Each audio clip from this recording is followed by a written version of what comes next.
this one. This is kind of scary.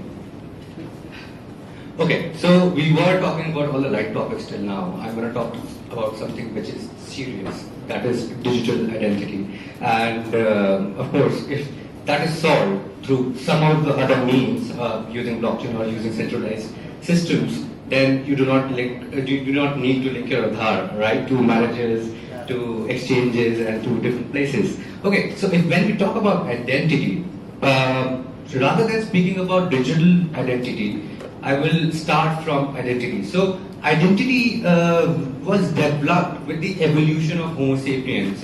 When there were tribes and people used to identify different members in their tribe by asking another member of the tribe that he is the member of our tribe or not. So it was started back then, and since then we have come a long way in identifying ourselves. Identity was earlier associated with just people around us, maybe a family, maybe our friends, neighborhood, city. But as we started transacting outside our countries and we started having different personal relationships with people outside our countries and business relationships, things changed and our privacy factors came into play. However, the technological revolution in the last 3 decades definitely has changed how we identify ourselves. If you know, then that in first identity document was released by King Xerxes of Persia back in 450 BC, and that was given to one of his people called Namaya for a travel to Judah. So that was the first passport document that was ever created. After that, according to the things that we need in life to, of course, to drive or to vote, different documents came into place. At first glance, the digital space seems safe. The advent of digital space and identity documents, Aadhaar, PAN card. At first, the digital space seems safe. That who can touch me? I'm at the back of my computer. But it is not the case. Your information can contain simple information like your name, email ID, phone number, and some sensitive information like your bank records or your medical records as well. But as we have transacted with so many business people and we have done so many transactions, our privacy outlook has absolutely changed. We have been transacting to unknown people whom we have no clue, and we only trust our centralized authorities for our digital identity.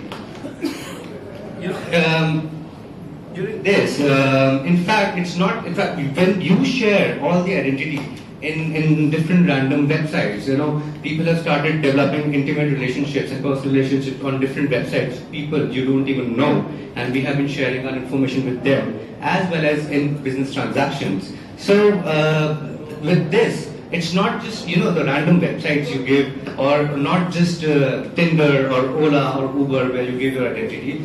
It's also the places that you give your identity to.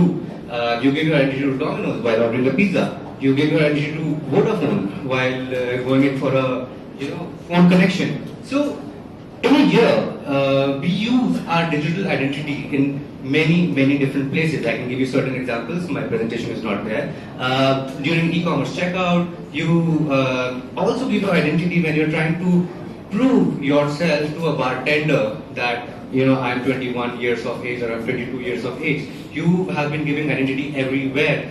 In fact, as a big fact, during this process of identity verification, the process of identity verification is a huge process, ranging from when you are checking out from a website, when you are ordering a pizza, as I just mentioned, if you are taking a phone connection, if you are opening a bank account or anything. This process of identity verification is a cumbersome one and not a safe one for sure. Last year, by a study done by Javelin Strategy, they reported that $100 billion worth of identity was stolen during just the process of identity verification, which in turn cost $200 billion, the process of identity verification. In fact, a billion identities were lost just in last year. In fact, all these identity breaches have come up through our favorite centralized systems like Gmail, Yahoo, Zomato, Redbus. So we are trying to solve this problem using blockchain technology, and I'm the founder of a company called Velix.ID. In fact, if you can go on the website, it's Velix.ID. We have developed a tool where you can just put your email ID and you can see how many times you have been hacked till now. I'm sure you'll find a lot of places where you have been hacked. So with this, the concern of privacy came in. So there are a lot of privacy violation concerns like identity theft, which I just mentioned. Unwanted advertisements. Do you know that the unwanted advertisements that you give, they store cookies in computers? It's kind of your identifiable, your computer's identifiable information, and you get those advertisements. So this is also a privacy violation concern. Cyber victimization. Invasive agreements. Do you know that when you upload a picture on social media, you lose the right of it? Basically, Facebook has the right to use that pictures anywhere possible. This has been a big debate also. And of course, minus safety. The problem of privacy or digital identity has been solved by a lot of government systems like Aadhaar in India, SSN in the US, OSPOS in Australia. It has been solved, but as I said, with centralization, the problem of security breaches came along, and also these all methods, the current methods of identity verification, are where they incur a lot of financial loss to the individual as well as to the businesses. It's a very, very time-consuming process. I mean, we have the founders of the biggest exchanges here in India. They would know and they would tell that how much KYC is a pain for them to get over with. Of course, you also give up the ownership of your data and corruption or mismanagement of the data. So we all know that our data gets sold. We get so many lone phone calls. We get so many different phone calls offering us different services. So all that data has been stolen. When you go to a hotel and when you give your passport or any of your identity card, how would you know that the passport has not been stolen or anything has not been stolen? So of course, mismanagement or corruption can definitely be a big privacy concern for you. And also the possibility of identity fraud. So these are all centralized ecosystems which are there and centralized government systems which are there already.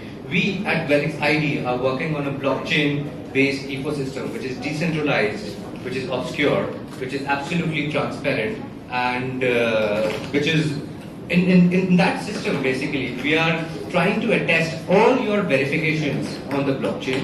And as Velix, why we call ourselves decentralized? Because we do not store any information as Aadhaar does or any other centralized authority does. We do not see your information. We use concepts of zero knowledge proofs in blockchain, and we cannot see your information. And we attach all your information on the blockchain, which is absolutely decentralized. And we take the information from the central authority only. So this is our effort to solve the digital identity crisis. Unfortunately, I cannot tell in detail about Velix since I have less time here.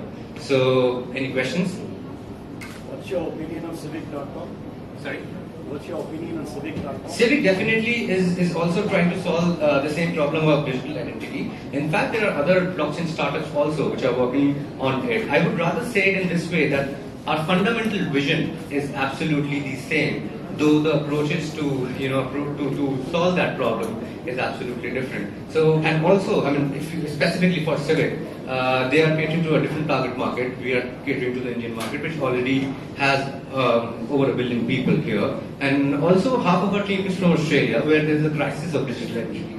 So, in terms of target market, which is very specific to Civic, and in terms of definitely the approach as compared to all the other blockchain startups are there.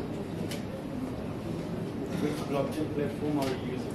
So currently we are confused between 2-3 platforms because right now we are to test the system we are using Ethereum's blockchain, but that would not be a long-term thing because identity transactions are the transactions which are very, very high frequency transactions and also of very less ticket size. So in our whole ecosystem, when we transact, the whole ecosystem is made in such a way that the identity seeker, so we have 2-3 users in the whole ecosystem. One is the identity seeker, one is the identity holder, and one is the identity provider, and of course the Velix.ID ecosystem. So when identity seeker requests for information, Velix charge the identity seeker and the information is taken from the provider, depends on what information we have taken, and then it is then it is taken to the seeker. Of course, and during this whole thing, we have developed our own native VLX tokens because we plan to be global, and as I said, that identity verification is a very high frequency use case and a very low ticket size use case. And answering your question, so right now we're using Ethereum's blockchain. We are planning to use either RSK's blockchain or US blockchain, or we are planning to fork the Ethereum blockchain and lower the difficulty level so that the price of verification does not go high. What do you think of Stellar? That my CTO can answer you because my CTO has studied all the blockchains, but I think we are already speaking to US about this, and of course RSK is a very good example because some other people are using the same blockchain for that. But yeah, I cannot tell you right now about Stellar. So we have decided on this blockchain. Though Ethereum blockchain would be the best thing to do, we would want to fork that. That is our current plan. That might just change because blockchain is such a new thing. We evolve every day. We put new things every day in our whole ecosystem, in the idea, in the things that we are creating. And also we try to take feedback from whosoever possible, and then we evolve with that. So as of now, we have decided on keep forking with Ethereum. Then instead of forking and just contribute to that?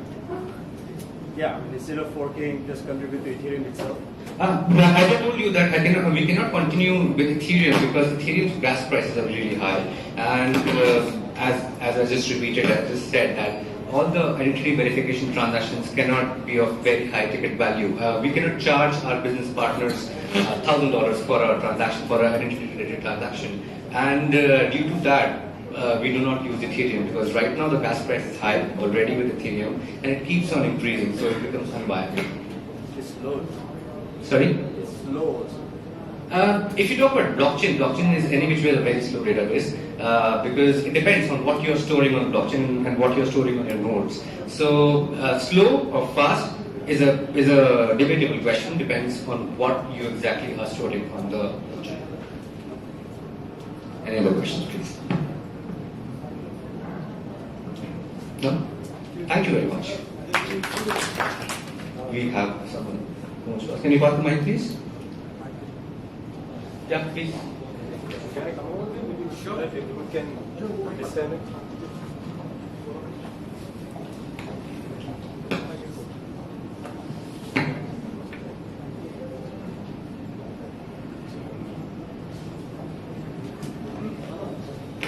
I can pass on the mic. Based on your experience, could you share how Velix.ID was instrumental in solving any issues in India using blockchain technology? So right now, if you talk about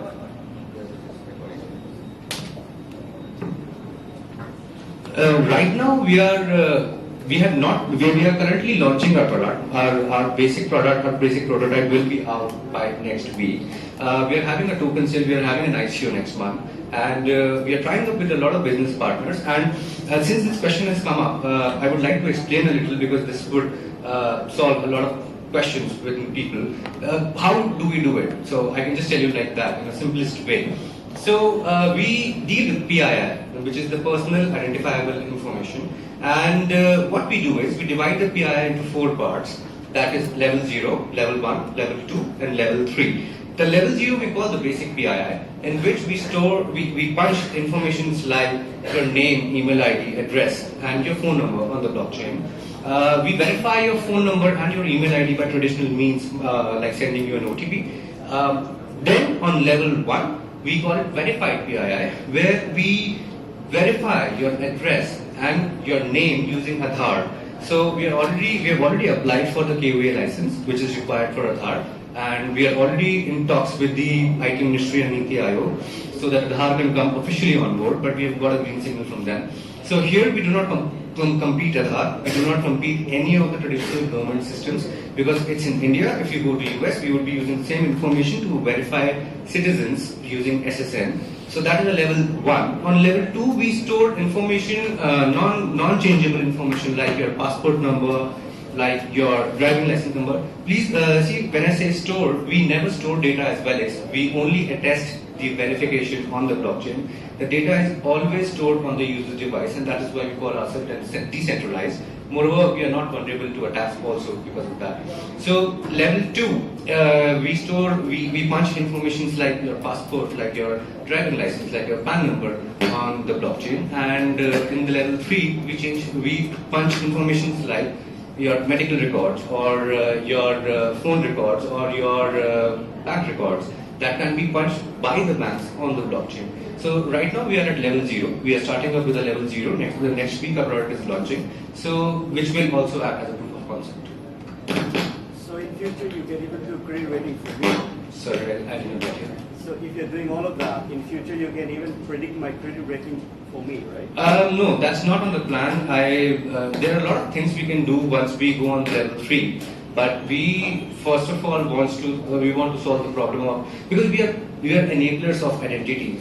What the target market that we are targeting is, as I said, that it's $200 billion are spent only in the process of identity verification every year. So that is a huge market, and that is one market that we want to look out at first. And of course, then sky is the limit. In addition to identity, a lot of people also look at background verification, right? Some criminality checks and various other checks. Yeah, so you should extend that as well, right? Sure. I mean, we are definitely, as I said, that we are constantly evolving and taking feedback. And we're trying to prove the system by covering level 0 and level 1 first. Because banks and other things, they are difficult to get on board, and just as a proof of concept, and we can prove ourselves as a concept, we are covering level 0. But yes, that is on our records. So your commercial plan is to become a vendor? Sorry? So your commercial plan is to become a vendor, ID vendor, right? You're not going to do your... Yes, I don't know vendor would be the right word or not. We are enablers, of course. We are not verifying identities. We would not be verifying identities. We would be just enablers of identity verification. And specifically, we are targeting that market. So you'll be like an API provider where you identify. API? API. I'm sorry, I've never heard about API. Okay. API. Oh, you said API, right? Oh, yes. Can you repeat the question because it's not audible, honestly. So you're not building a commercial application yourself, so you can be like a provider where other people, let's say a bank in the future, will simply ping you and figure it out without needing anything else. So if I go to a loan, to apply for a loan in a bank, it can happen in like 5 seconds. Sure, that's the thing. And you said API at that time, right? Sure, we'll be using a lot of APIs, and of course we'll be giving APIs to banks, to identity providers, and also to the identity seekers. Because yes, of course, as we are acting as enablers, and if I try to elongate this talk, this can go for another half an hour explaining the product. We can definitely do that later as well. But yes, we will be giving APIs to all our business partners, whether they are providers or seekers.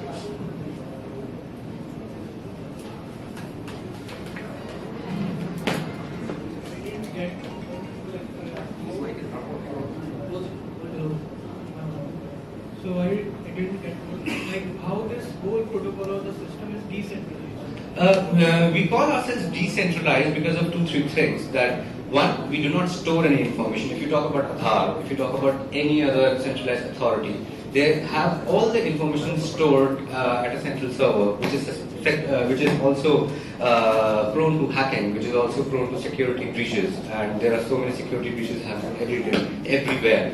We call ourselves decentralized because we don't store the data. Our plan says that the data will always be stored in the user's device. So if even we get hacked or if we get attacked, there will be no data to see. That is why we're absolutely decentralized. We don't see and we don't store any data. So this is the last question.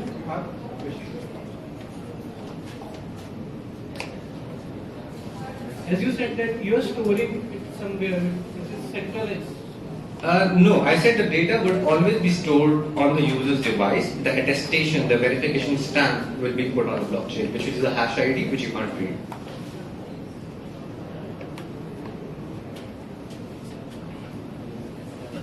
Final question. You could also say that blockchain, you use blockchain if there is some disintermediation happening. So can you just throw some light? What disintermediation is happening? Can you repeat your question? Sorry. Blockchain is also supposed to do disintermediation. Right. So what sort of disintermediation is happening? Okay, so when you talk about blockchain projects, okay, first we saw Bitcoin, right? Then we saw Ethereum, and then we saw lots of other blockchain projects coming up. But if you see all the blockchain projects which are coming up now, it depends. The whole thing is shifting from decentralization to somewhere kind of centralization. So now, if people say that, of course, the Bitcoin network cannot be stopped, but there are so many applications, there are so many things coming up on blockchain that someone has to be liable for the things running. So, and how do we remove the middlemen? Because we ourselves do not store any information, of course, and we do not verify. We have identity providers like banks or like telephone companies who have already verified your identity, and we would be using and verifying identity, and they would be basically verifying and punching identity on the blockchain. So basically the middleman, which was Aadhaar in the current case, goes off. As Velix, we would just be absolutely blind towards the information. So the transaction actually happens between you, identity seeker, and the identity provider. So I would really request you to read a white paper, of course. We have a long white paper on our website, and all the technicalities, like deep technicalities, will be solved, I'm sure, with that. Okay, thank you, Manav, for your insights. Thank you. And